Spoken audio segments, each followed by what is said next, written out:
Hi everyone, कैसे हो आप सभी लोग। आई होप आप लोग अच्छे होंगे। मैं हूं राहुल जायसवाल एंड स्वागत करता हूं आप सभी का एक बार फिर हमारे यूट्यूब चैनल Jrtutorials में। फ्रेंड्स, आज अगेन आपके सामने मैथ्स का एक मोस्ट इंपॉर्टेंट लेक्चर वीडियो लेकर आ गया हूं, जिसमें हम पढ़ने वाले हमारे 9th स्टैंडर्ड के लिए मैथ सब्जेक्ट का पार्ट 1 जो होता है, यानी कि जो एल्जेब्रा होता है, इसका चैप्टर नंबर 4 हमने शुरुआत किया था, जिसका नाम है रेशियो एंड प्रोपोर्शन। आज हम इसका लेक्चर नंबर 4 पढ़ने वाले हैं, जो कि एक बहुत इंपॉर्टेंट लेक्चर वीडियो होने वाला है।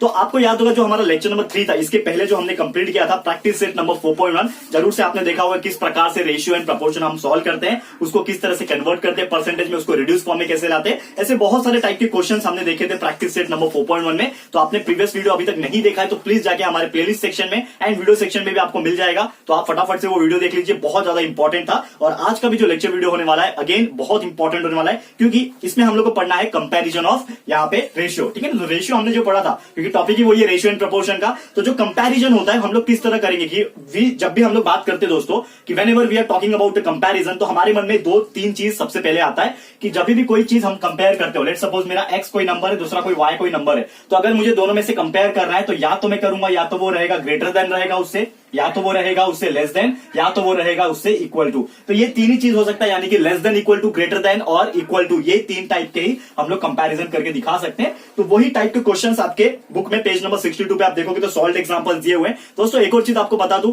मेरा एक खासियत ये भी है कि मैं सॉल्व एग्जांपल्स भी कराता हूं। नॉर्मली आपको पता होगा कि बहुत ही गिने चुने ऐसे इंस्टीट्यूट है जो सॉल्व एग्जांपल कराते हैं। जो नॉर्मली वो लोग क्या करते हैं कि मैं किसी का यहाँ पे बुराई नहीं कर रहा हूं, किसी को टारगेट नहीं कर रहा हूं, लेकिन फिर भी अगर मैं बता दूं, बहुत सारे लोग को देखा हूं सिर्फ टॉपिक लिखेंगे एंड सीधा सीधा प्रैक्टिस सेट के क्वेश्चन लिख के आपको कराएंगे। तो सबसे पहले मेरा जो टारगेट रहता है, मेरे जो स्टूडेंट्स हैं उनको मैं कंसेप्चुअल नॉलेज देता हूं कि मैं कुछ यहाँ पे थियोरेटिकल पॉइंट जो होता है उसको मैं समझाता हूं, उसके बाद सीधा आपको सॉल्व एग्जांपल्स कराता हूं, ताकि आप उससे पहले प्रैक्टिस कर लो, फिर जाओ आप प्रैक्टिस सेट के ऊपर और प्रैक्टिस सेट का भी एग्जांपल्स करा देता हूं। तो यहाँ पे 3-3 तरीके से मैं आपको करा रहा हूं, जिससे आप बहुत ज्यादा कंसेप्चुअली स्ट्रांग हो सको और प्रैक्टिस कर सको। तो ये हमारा एक खासियत है दोस्तों। तो जरूर से आपको ये चीज समझ में आ रही होगी, जरूर से पता चल रहा होगा। इसके लिए हम लोग थोड़ा आराम से ही जाते हैं। आपको पता ही है कि हम लोग वीकली मैथ्स का 3 लेक्चर वीडियो आते हैं, लेकिन फिर भी हम लोग बहुत ही आराम से जाते हैं और हमारा सिलेबस भी अभी ठीक ठाक ही चल रहा है। देखा जाए तो नॉर्मली बहुत पीछे भी नहीं है, बहुत आगे भी नहीं है, एक मिडल में बीच में अच्छे से चल रहे हैं एंड बहुत अच्छे से हमारा कंप्लीट भी हो जाएगा, कोई भी प्रॉब्लम नहीं है।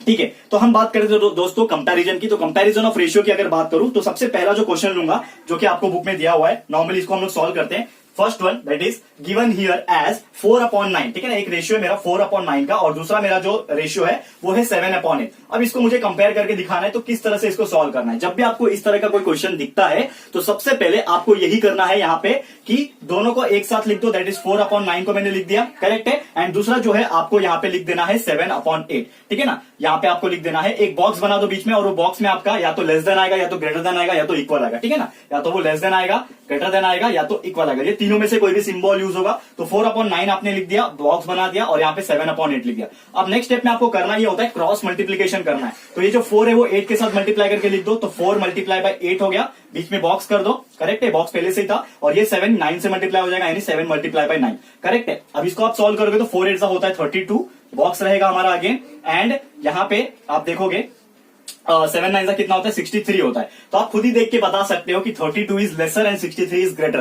दोनों में से कौन सा बड़ा है, 63 बड़ा है, यानी कि मेरा 63 जो रहेगा वो ग्रेटर रहेगा 32 से, और 32 छोटा रहेगा 63 से। तो आप ये वाला जो सिंबल है वो यूज करोगे, करेक्ट है। तो ये वाला सिंबल जब आपने इसके केस में यूज किया, तो इसका मतलब ये जो नंबर है इसमें भी आप लोग सेम वही चीज लिखोगे कि 4/9 जो है वो लेस दे रहेगा, 4/9 इज लेस देन 7/8। आपको ये चीज पता चल गया। तो आपको सबसे पहले क्या करना है, ये दोनों नंबर जब भी अपॉन में दिए रहते हैं, रेशियो में दिए रहते हैं, सबसे पहले उसको क्रॉस मल्टीप्लाई करके वैल्यूज निकालने के बाद कंपेयर कर लो। जैसे ही वैल्यूज निकाल के आप कंपेयर करके, तो जो साइन आपने यहां यूज किया रहेगा वही साइन आप दोनों नंबर के रेशियोज के बीच में यूज करोगे। दैट इज यहाँ पे यूज किया कि यहाँ पे अगर 32 लेस है तो इसका मतलब 4/9 32 का ही आया है, तो 4/9 भी लेस रहने वाला है 7/8 से।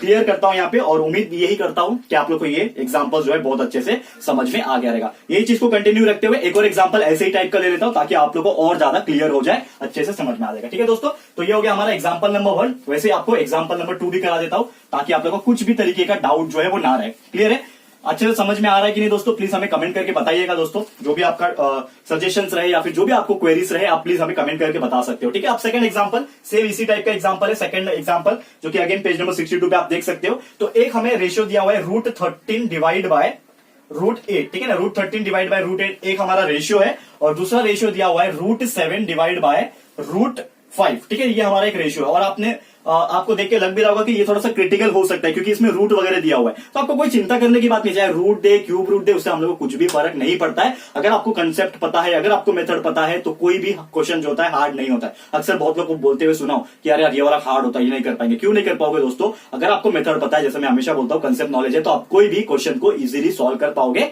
बस शर्त इतना होता है कि आपको करने आना चाहिए। तो सबसे पहले अगेन हम क्या करेंगे, रेशियो क्या लिख देंगे, √13 लिख दिया, रेशियो को √8 लिख दिया, बीच में आप बॉक्स बना लो ताकि आप लेस देन या फिर ग्रेटर देन या फिर इक्वल टू, जो भी इक्वल आएगा सिंबल जो आएगा वो लिख सकते हो। तो √7 अगला, नीचे है √5, तो ये आपने लिख दिया। अब इसको सॉल्व कर लेंगे क्रॉस मल्टीप्लीकेशन में, तो √13 मल्टीप्लाई बाय √5 हो जाएगा। तो √13 मल्टीप्लाई बाय √5 हो गया, बीच में बॉक्स है, बना दो बॉक्स, एंड अगेन यहाँ पे √8 मल्टीप्लाई बाय √7 हो जाएगा। तो √8 मल्टीप्लाई बाय √7। अब ये जो रूट है अलग अलग है, इसको एक ही रूट में लिख सकते हैं हम लोग। यस, हमने देखा हुआ ये सब चीज पहले भी, ठीक है। तो √13 और 5 एक साथ लिख सकते हैं हम लोग, √13 मल्टीप्लाई बाय 5, ये बॉक्स बना दिया, और ये हो जाएगा √8 मल्टीप्लाई बाय √7, ठीक है ना। √8 मल्टीप्लाई बाय, रूट के अंदर ही है ना, तो 8 मल्टीप्लाई बाय 7। इसको हम लोग इधर आगे सॉल्व करके आपको दिखाते हैं। तो √13 मल्टीप्लाई, तो रूट के अंदर 13 मल्टीप्लाई बाय 5 कितना हो जाएगा, √65। तो ये हो गया हमारा √65, बॉक्स बना दिया √65 में, और ये हो जाएगा √56, ठीक है ना। 7 कितना होता है, 56 होता है। तो आप खुद देख के बता दो 65 बड़ा है कि 56 बड़ा है। 65 बड़ा है, तो यहाँ पे हम लोग का साइन कौन सा आएगा, ग्रेटर देन का साइन आ जाएगा। तो हमारा √65 इज ग्रेटर देन √56। इसके लिए हम लोग बोल सकते हैं कि जो मेरा ये √13 डिवाइड बाय √8 जो था वो बड़ा रहेगा, that is greater than to the √7 upon √5। देखो दोस्तों कितना सिंपल है और कितना सिंपल तरीके से मैं इसको बताया भी है। तो आप ही बोल सकते हो कि कितना इजी टाइप का एग्जांपल है, और ऐसे एग्जाम में पूछते भी है 1 मार्क्स के लिए। कोई एक ही क्वेश्चन आएगा, नॉर्मली बहुत ज्यादा नहीं पूछते, आएगा तो एक ही क्वेश्चन आएगा, वो भी 1 मार्क्स के लिए। इसमें आपको बस कंपेयर करना होता है, बस यही मेथड याद रखना। कंपेयर करने के लिए क्रॉस मल्टीप्लाई करना होता है, वैल्यूज निकाल लो एक एक साइड में, जो वैल्यूज बड़ा रहेगा वो साइन यूज करना होता है, और वही साइन हमने मेन इक्वेशन में भी, मेन क्वेश्चन में भी यूज कर लिया। तो आगे हमारा √13 बाय √8 जो है इज ग्रेटर देन √7 अपॉन √5। उम्मीद करता हूं कि आप लोगों को ये भी एग्जाम्पल बहुत अच्छे से समझ में आ गया रहेगा, ठीक है फ्रेंड्स। ठीक है, अब आगे बढ़ते हैं। एक थोड़ा सा अलग टाइप का एग्जाम्पल है जो कि आपके सॉल्व एग्जाम्पल में दिया हुआ है, तो इसको भी मैं करा देता हूं। और इससे हम लोग को एक चीज जो है, कोई भी अगर फॉर्मूले वाइज भी अगर हमें पूछता है कि मतलब रेशियोज दिया हुआ है, लेकिन फॉर्मूले के हिसाब से हमें वैल्यू निकालने जब पूछता है तो हम किस तरह निकालेंगे, उस प्रकार का एक एग्जाम्पल है जो कि आप देख सकते हो पेज नंबर 63 पे अपने एग्जाम्पल नंबर 4। ठीक है, तो क्या एग्जाम्पल है मैं आपको कराऊंगा। पहले इसको हम लोग क्या करते हैं, रफ कर लेते हैं। बहुत ही अच्छा एग्जाम्पल है, आप लोग को देखोगे तो बहुत ही इंटरेस्टिंग लगेगा, और ऐसे टाइप के एग्जाम में पूछ भी लेते हैं, क्योंकि नॉर्मली बहुत लोग आपको सॉल्व एग्जाम्पल्स नहीं कराते, लेकिन मेरी खासियत है कि मैं सॉल्व एग्जाम्पल कराता हूं, क्योंकि मुझे पता है फ्रेंड्स कि बहुत सारे ऐसे क्वेश्चंस जो होते हैं हमारे एग्जाम में वो सॉल्व एग्जाम्पल में से भी पूछ लेते हैं। इसके लिए मैं आपको कराता हूं सॉल्व एग्जाम्पल, ताकि आप दोनों तरफ से रेडी रहो और अच्छे मार्क्स स्कोर करो। एंड आप लोग मुझे कमेंट करके एंड मुझे इंस्टाग्राम पे रिप्लाई भी देते हो कि सर मेरे मार्क्स में फुल मार्क्स आए, आउट ऑफ मार्क्स आए, 20 आफ्टर 19 आए, 90% मार्क्स आए। तो बहुत अच्छा भी लगता है, क्योंकि मैं इस हिसाब से मेहनत आपको करा रहा हूं कि आपके अच्छे मार्क्स आएंगे ही आएंगे। ये चीज आपको ध्यान में रखना है, ठीक है। तो अब हम बात करेंगे यहाँ पे एग्जाम्पल नंबर 4 की। तो फटाफट से इसका क्वेश्चन जो है वो देख लेते हैं।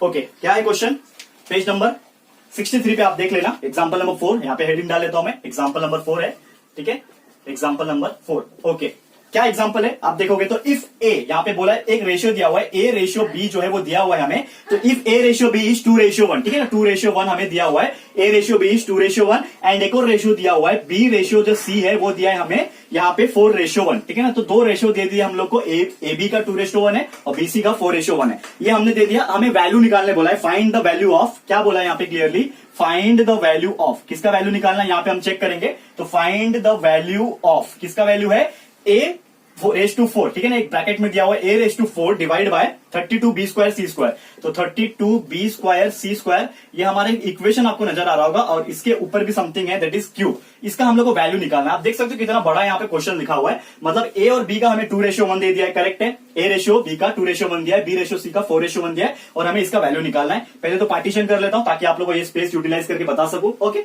अब एक चीज है कि ए रेशियो बी है, ठीक है ना, ए रेशियो बी जो है वो कितना दिया हुआ है, 2:1 दिया है, करेक्ट है। तो ये जब रेशियो दिया है तो इसको हम लोग कैसे लिख सकते हैं, इसको हम लोग लिख सकते हैं that is a upon B is equal to 2/1 लिख सकता हूं, करेक्ट है। तो इसका मतलब मेरा क्या हो जाएगा, a multiply by 1 is a is equal to 2b हो जाएगा, करेक्ट है। यहां पे भी एक पार्टीशन कर देता हूं, तो a multiply by 1 is a, 2 multiply by b is 2b, तो a is equal to 2b हो गया। एक यहां से हम लोग एक मिल गया, करेक्ट है। अब एक और चीज है, यहाँ पे दूसरा इक्वेशन क्या दिया हुआ है कि b जो है, यहाँ पे इसको हम लोग इस तरह से लिखते हैं, ठीक है।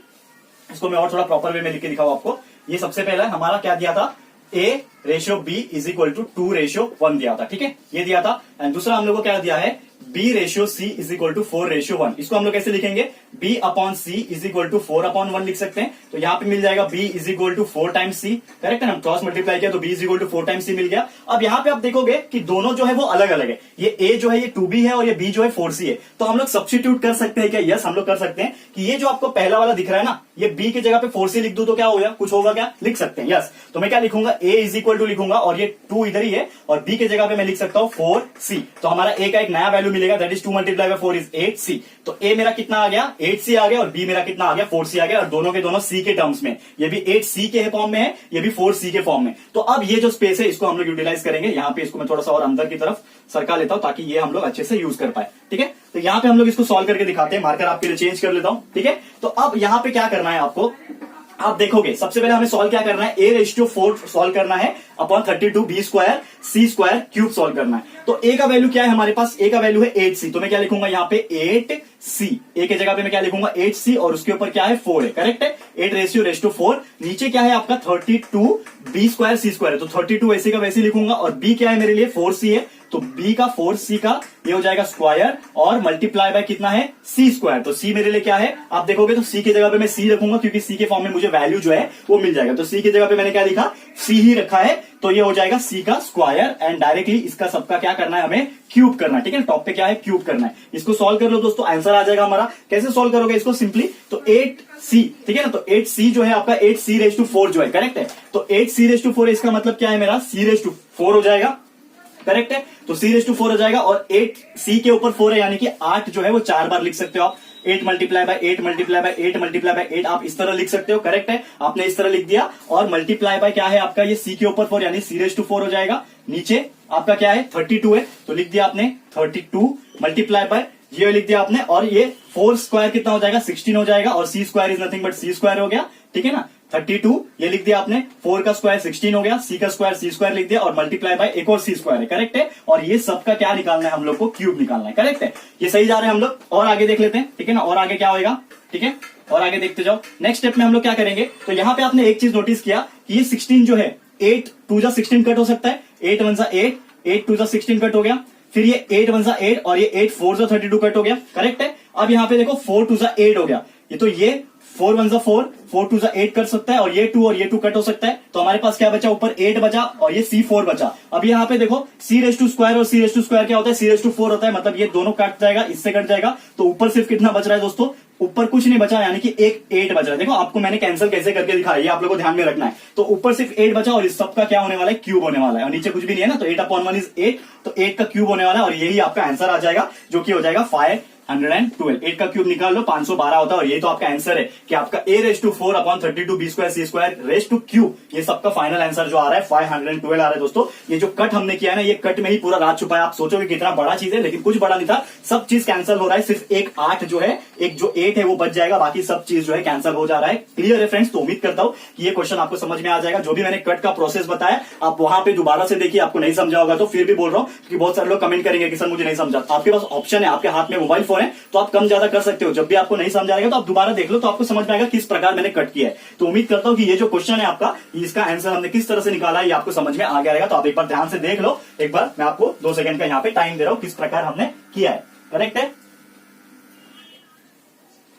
ओके, तो यहाँ पे आज के लिए बस इतना ही मैं स्टॉप कर दो। जैसे कि मैंने आपको बोला फ्रेंड्स कि आज हम टोटल 3 एग्जांपल कराएंगे। तो हमने स्टार्टिंग में कंपैरिजन देख लिया कि कंपैरिजन ऑफ रेशियो कैसे हम लोग कंपेयर कर सकते हैं, लेस देन, ग्रेटर देन और इक्वल टू, जो भी आपका एग्जांपल आएगा उसे हम लोग कर सकते हैं। और अगर ऐसे टाइप का क्वेश्चन हमें एग्जाम में पूछता है कि अगर हमें यहाँ पे कुछ क्वेश्चन ऐसे दिए हुए जिसका हमें रेशियो के फॉर्म में दिया और कुछ वैल्यूज निकालने बोला है, तो हम लोग इस प्रकार इसको सॉल्व कर सकते हैं और हमारा आंसर हमने 512 निकाला। ठीक है फ्रेंड्स, तो उम्मीद करता हूं कि ये चीज समझ में आ गया होगा। अगला जो लेक्चर आएगा यानी कि जो लेक्चर नंबर 5 जब लेकर आऊंगा, तो उस पर हम लोग सॉल्व करेंगे हमारा प्रैक्टिस सेट नंबर 4.2, जो कि एक बहुत इंपॉर्टेंट प्रैक्टिस सेट होने वाला है। तो बस आपको कुछ ही दिनों का इंतजार करना पड़ेगा कि हम लोग जब भी हमारा अगला मैथ्स का लेक्चर लेकर आएंगे तब हम लोग उसमें सॉल्व करेंगे। ठीक है फ्रेंड्स, तो आज के लिए बस इतना ही। कैसा लगा हमारा आज का लेक्चर वीडियो दोस्तों, प्लीज हमें कमेंट करके बताना है। अगर ये वीडियो आपको अच्छा लगा फ्रेंड्स, तो प्लीज वीडियो को लाइक कीजिएगा, शेयर कीजिएगा अपने सारे फ्रेंड्स लोग के साथ। एंड अगर आपने अभी तक इस चैनल को सब्सक्राइब नहीं किया है तो फटाफट से इस चैनल को सब्सक्राइब कर लेना, साथ में बेल आइकन को प्रेस कर लेना, ताकि जब भी हम लोग वीडियो लेकर आएंगे आप लोगों को नोटिफिकेशन मिलती रहेगी।